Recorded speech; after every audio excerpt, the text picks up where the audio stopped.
Back now to our top story. More and more prominent Democrats are speaking out against their colleague, Congressman Gary Condit. It seemed to get worse after his series of interviews. So is there anything he can do now, PR-wise, to turn it back in his favor?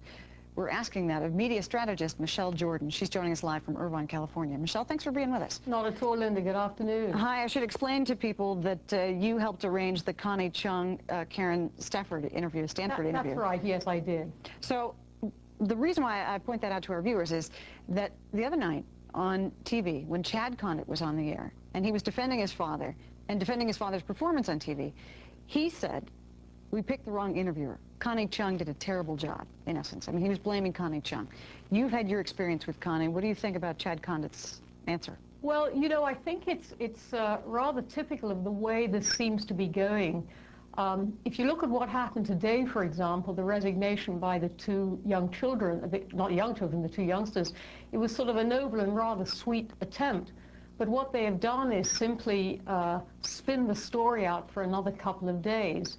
And unfortunately, it's a continuation of blaming everybody else for the situation in which their father finds himself. And I think that having taken the point of view that Connie was the wrong choice of interviewer is simply an extension of that. Mm-hmm. Personally, I think she did a very good job, and I think the mere fact that so much conversation was stimulated as a result of that interview suggests that she did what she needed to do. Well, say the Condit camp turned to you for advice at this point on whether or not they should do any more interviews, and if so, who should do them. What would you say?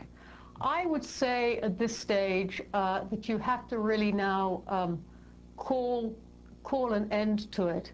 Really? Get back to the business. The number one objective here, I think, that Condit has is to be re-elected. And if you think about it, the people who are going to make that happen are his own constituencies, those with influence in Sacramento and local media. And I think that if he really wants to take a shot at that, and that's very questionable, that he should go back to concentrating on that sole objective, right, and not get more tied up with everything else that is going on around it. Well, it may turn out very shortly that his district gets all carved up so that he can't. Yes, indeed. Basically, he can't run. Yeah. But even you would say absolutely no one from the Condit camp, including Abbe Lowell. I mean, Abby's he's a savvy guy. He can fight in court with the best of them, and on the airwaves for that matter. Would you even tell him no more interviews? Well, I think you've put your finger on it there. You know, Abbe Lowell is clearly a brilliant lawyer, but Condit has chosen in this last go-round to fight it in the court of public opinion, and having a lawyer fight in the court of public opinion is sort of as dopey as putting a PR person into the courtroom.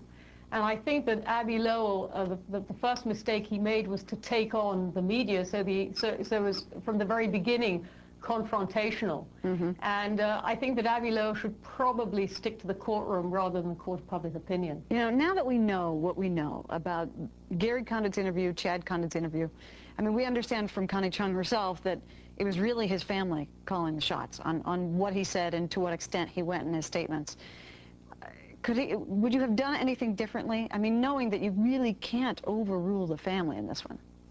Well, you know, there's a lot of talk about this. I'm not really sure where he was getting his advice. I've heard it's from the family. I've heard it's from Lowell. I've heard it was from his local people. I've heard that he was keeping his own counsel. You know, when you embark on a media strategy, you have to basically decide who you are going to listen to. If you listen to lots of different people giving you lots of different advice, you go all over the place. And there's rather a sense that this has happened. You know, we've got Condit not speaking. We've got the children now speaking. We've had Abbe Lowell out there speaking. I mean, who is the spokesperson? What's the single voice here? And I think that we've had that sort of, you know, that kind of hipping and hopping from the very beginning, and that's to a great extent why I think it's derailed so badly. Right. But as a media strategist also, you're aware of how you can send subtle messages, and I noticed a lot of people did that when Chad Condit went on the air. He said, first of all, it was his decision, but also he said, look, my vote for my father would be that he not run again. Right. Is that, you know, as a media strategist, do you think that that was the family sending him out to sort of get that word out early?